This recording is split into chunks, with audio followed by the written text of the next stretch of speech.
मैंने भी कुछ बताया था कि नहीं बताया था? मैंने भी कुछ बताया था। बताने से क्या होगा? हम जलसा बर्बाद करेंगे क्या? ठीक है, मत कराइए तक आप जलसा बंद करा दो।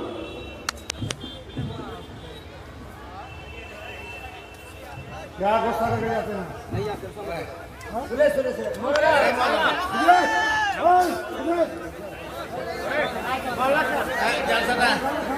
मजबूरी बयान कर दी मैंने, अपने समय से ज़्यादा आपके सामने तकरीर कर दी, चंदा भी कर दिया। उसके बाद पीछे से आवाज़ आई कि इतना करना पड़ेगा या ऐसा करना पड़ेगा, नहीं करेंगे तो हर्जाना देना पड़ेगा। मैं किसी का गुलाम नहीं हूँ भाई, मैं किसी का गुलाम नहीं हूँ। अब आप लोग समझ लीजिए आपको क्या करना है। मैंने जलसे में तारीख दी तो किसी के हाथ की नाम की मैंने गुलामी नहीं छोड़ी। आपको क्लियर कर देना चाहिए कि आप गुलाम बन के आ रहे। आप उलमा की इज्जत नहीं कर सकते, मत कीजिए जलसा, बंद करा दीजिए जलसे और मदरसे। आलिम को बुला के जलील कर रहे हैं आप, स्टेज पे धमकी दे रहे हैं।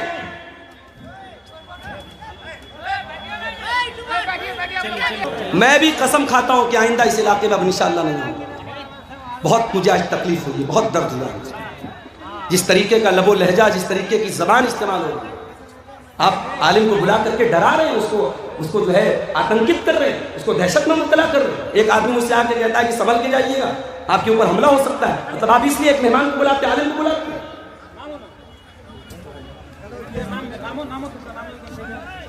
मैं मोहब्बत से, नरमी से बात कर रहा हूँ, समझा रहा हूँ, आपके फेवर की बात कर रहा हूँ, और आप इस तरीके से मेरे साथ सलूक कर रहे हैं।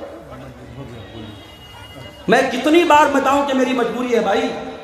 मुझे शौक है कि मैं बाई रोड 400 किलोमीटर का सफर तय करके जाऊं।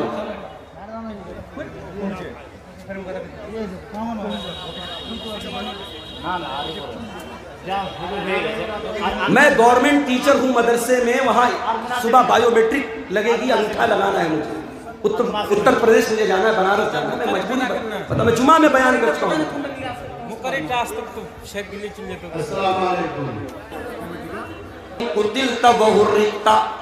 खबरदार, अल्लाह के साथ कभी शिर्क मत करना। कत्ल कर दिया जाए, जान से मार दिया जाए, जला दिया जाए, अपनी जिंदगी को दांव पे लगाना पड़ जाए, जिंदगी को से हाथ धोना पड़ जाए, अपने आप को कत्ल करवाना पड़ जाए, ऐसे हालात आ जाएं, ऐसी परिस्थितियां आ जाएं, तब भी अपने ईमान से समझौता मत करना, अपनी तौहीद से समझौता मत करना। तो ये 10 बातों में पहली बात है। और आगे बढ़िए, उसके बाद फरमाया व बिल वालिदैन एहसाना, और अपने माता पिता के साथ, अपने माँ बाप के साथ तुम अच्छा सलूक करते रहना। इस माँ ने 9 महीने तुमको पेट में रखा और अपनी जान पर खेल करके तुझको जन्म दिया, और 2 साल तक तुझको अपना दूध पिलाया। इस बाप ने उंगली पकड़ करके तुझको चलना सिखाया, तेरे आराम के लिए गर्मी, जाड़ा और बरसात के हर मौसम में अपने आप को खटाता रहा, तपाता रहा, तेरे सर पे छत बनी रहे, तू तरक्की करे, तुझे इज्जत मिले, तुझे नाम मिले। तेरे बाप ने क्या क्या तकलीफें सही तू नहीं जानता। अपने माता पिता का सम्मान करो, आदर करो, अपने माँ बाप की इज्जत करो, उनके साथ हमेशा अच्छा सुनो। और अगर तुम्हारे माँ बाप बूढ़े हो जाएं, तुम्हारे पास जवानी है और तुम्हारे माँ बाप तुमको बुढ़ापे में मिले, खबरदार कोई ऐसा काम न करना, कोई ऐसी हरकत न करना कि बूढ़े माँ बाप की आंखों में आंसू आ जाए। फरमाया इम्मा यबलुगन्न इंदकल किबरा अहदुहुमा औ किलाहुमा फला तकुल लहुमा उफ्फिन वला तनहरहुमा वकुल लहुमा कौलन करीमा। अच्छा, আপনারা কি এইভাবে দাঁড়িয়ে থাকবেন? লোকজনকে কষ্ট দিয়ে আপনারা ভোট নেই কামাতে এসছেন নাকি?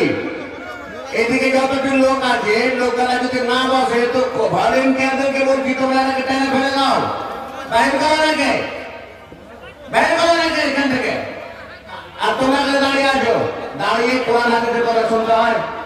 এত ভরি ভরি কথা শুনছো আর আমার কিছুই নেই তোমাকে। এই সামনে কেন তোমরা দাঁড়িয়ে আছো? বসো। একবারে হায়া সরম একবারে বিক্রি করে ফেলেছি, বুঝে যাও। এই সামনে এখানে কেউ দাঁড়িয়ে থাকবে না।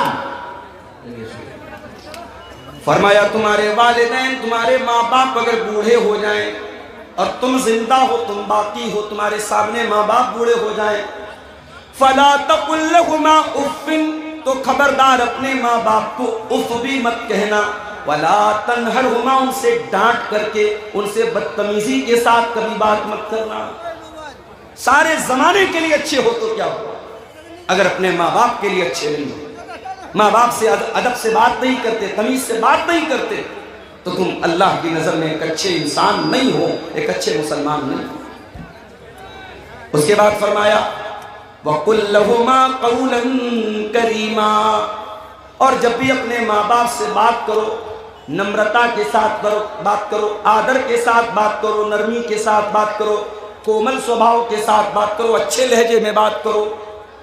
उसके बाद फरमाया वक़्फ़िज़ लहुमा जनाहज़्ज़ुल्लि मिनर रहमा वक़ुल रब्बिरहमहुमा कमा रब्बयानी सगीरा, और अपने माँ बाप के लिए अपने नरमी के बाजू को बिछा दो, उनके लिए अपने आप को छोटा कर लो, कभी माँ बाप से ऊंचा बनने की कोशिश न करो, उनसे बड़ा बनने की कोशिश न करो। और ये दुआ भी अल्लाह ने सिखा दी, हर बच्चे को, हर लड़के को, हर लड़की को अपने माता पिता के लिए दुआ करनी चाहिए, रब्बिरहमहुमा कमा रब्बयानी सगीरा, ऐ परवरदिगार, ऐ अल्लाह, ऐ हमारे पालनहार, हमारे माँ बाप ने बहुत कष्ट सह करके हमको पाला है, बहुत तकलीफ सह करके हमको पाला है, ऐ अल्लाह तू हमारे माता पिता पर दया फरमा, कृपा फरमा, रहम फरमा, करम फरमा। माँ बाप मेरे भाइयों हमारे वजूद का जरिया बने। चुप हो जाओ भाई, काहे बोल रहे बाबा, चुप हो जाओ, खामोश रहो। बात करना है, थोड़ा दूर जाके बात करो, स्टेज के पास बात। फिर तो मैं जाकर जमा है। फरमाया कि अपने माँ बाप के साथ नरमी के साथ बात करो। अल्लाह के नबी के पास एक साहबी आते हैं, सवाल करते हैं अल्लाह के नबी मन अहक्कुन नास बिहुस्न सहाबती, ऐ अल्लाह के नबी मैं सबसे अच्छा व्यवहार किसके साथ करूं, सबसे अच्छा सलूक मुझे किसके साथ करना चाहिए, मुझे दुनिया में सबसे अच्छे तरीके से किसके साथ पेश आना चाहिए। आपने फरमाया उम्मुका, अपनी माँ के साथ। पूछा अल्लाह के नबी उसके बाद किसका नंबर है, आपने फरमाया अपनी माँ के साथ। फिर पूछा उसके बाद किसका नंबर है, आपने फरमाया अपनी माँ के साथ। चौथे नंबर पर आपने फरमाया बाप के साथ। माँ का हक ज्यादा है, माँ ज्यादा कष्ट सहती है, माँ ज्यादा तकलीफ उठाती है। माँ का नाम अल्लाह के नबी ने 3 बार दिया। मेरे प्यारे साथियों, हम माँ बाप के साथ जितना भी अच्छा सलूक कर लें, हम उनके एहसान का बदला नहीं चुका सकते, उनके एहसान का बदला नहीं उतार सकते। हजरत अब्दुल्ला बिन उमर ने देखा कि एक आदमी खाने काबा का तवाफ कर रहा है और अपनी माँ को अपने कंधे पर बिठा करके तवाफ कर रहा है, अपनी माँ को अपने कंधे पर बिठा करके अल्लाह के घर का तवाफ कर रहा है। हजरत अब्दुल्ला बिन उमर ने कहा, उस आदमी ने अब्दुल्ला बिन उमर से कहा कि अय अब्दुल्ला बिन उमर, आज मैंने अपनी माँ को तवाफ करा दिया, आज मैंने उम्रा करा दिया, आज मैंने माँ का हक अदा कर दिया।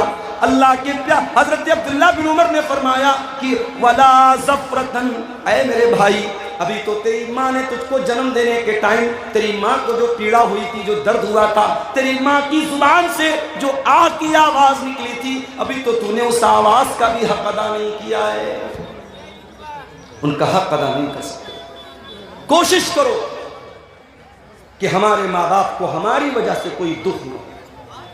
ठीक है, वो गलत हो सकते हैं, एक उम्र आती है जब माँ बाप बूढ़े हो जाते हैं, चिड़चिड़ापन आ जाता है, बच्चों की तरह बचपना आ जाता है, जिद आ जाती है, ये सोच करके नजरअंदाज कर दो। कभी हम भी छोटे थे, हम भी जिद करते थे, हम भी बहुत सारी बातों के लिए अपने माँ बाप को परेशान करते थे, हमारे माँ बाप बहुत सहते थे। आज हमारा नंबर है, आज हमारी बारी है। अल्लाह ने कहा कि अपने माँ बाप के साथ अच्छा सलूक। उसके बाद नंबर 3, वबिज़िल कुर्बा, और अपने रिश्तेदारों के साथ भी अच्छा सलूक करो। कोई तुम्हारा भाई है, कोई तुम्हारा चाचा है, कोई तुम्हारा ताया है, कोई तुम्हारा दादा है, कोई नाना है, कोई ससुर है, ये जितने रिश्तेदार हैं तुम्हारे, ये रिश्ते तुमने नहीं बनाए, ये रिश्ते अल्लाह ताला ने बनाए हैं। अपने इन रिश्तेदारों के साथ भी तुम अच्छा सलूक करो। उनकी खुशी में शामिल हुआ करो, उनके गम में शामिल हुआ करो। कुछ नहीं कर सकते तो कम से कम मीठे अल्फाज बोल दिया करो ताकि उनके दिल को खुशी मिल जाए, उनके दिल को तसल्ली मिल जाए। अल्लाह के नबी के पास एक आदमी आया, उसने कहा अल्लाह के नबी मेरे कुछ रिश्तेदार हैं, मैं उनके साथ अच्छा सलूक करता हूँ लेकिन वो मेरे साथ बुरा सलूक करते हैं। मैं उनके साथ नरमी का व्यवहार करता हूँ, वो मेरे साथ बदतमीजी करते हैं। अय अल्लाह के नबी मुझे क्या करना चाहिए? आपने फरमाया जैसा तुम बयान कर रहे हो, जैसा तुम बता रहे हो, अगर तुम अपने रिश्तेदारों के साथ ऐसा ही कर रहे हो फकअन्नमा तुसिफ़ुहुमुल मल्ला, तो तुम उनके मुंह में जहन्नम की आग की राख भर रहे हो। यानी तुम तो अच्छा काम कर रहे हो लेकिन वो बदतमीजी करके, वो गलत काम करके, वो तुम्हारे साथ गलत सलूक करके अपने आप को जहन्नम का हकदार बना रहे हैं। उसके बाद अल्लाह के नबी ने फरमाया ऐ मेरे सहाबी, तुम जब तक अपने रिश्तेदार की मदद करते रहोगे, उसका सपोर्ट करते रहोगे, उसके साथ अच्छा सलूक करते रहोगे, अल्लाह का एक फरिश्ता हर वक्त तुम्हारे साथ रहेगा, तुम्हारी मदद करेगा। इसलिए मेरे भाइयों, रिश्तेदारों के साथ अच्छा सलूक किया।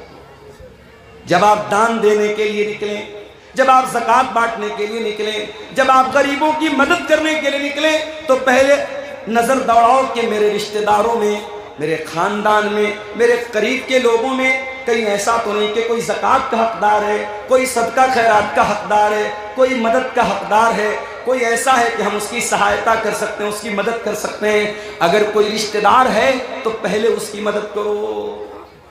अल्लाह के प्यारे नबी फरमाते हैं अस्सदक़तु अला ज़िर्रहिम सिंतान, रिश्तेदार को सदका करने से, रिश्तेदार को दान देने से डबल सवाब मिलेगा। सदक़तुन वसिलतुन, सदका का सवाब भी मिलेगा, दान देने का सवाब भी मिलेगा और रिश्तेदारी को जोड़ने का भी सवाब मिलेगा। आप लोग तो गांव के रहने वाले हैं, गांव में तो अभी भी बहुत अच्छे हालात हैं, शहर के हालात बहुत बुरे हैं। मुंबई में मैं गया, एक आदमी फ्लैट में रहता है, ग्राउंड फ्लोर से 8-9 फ्लोर के ऊपर उसका रूम है, कमरा है, 20 साल से वो रहता है।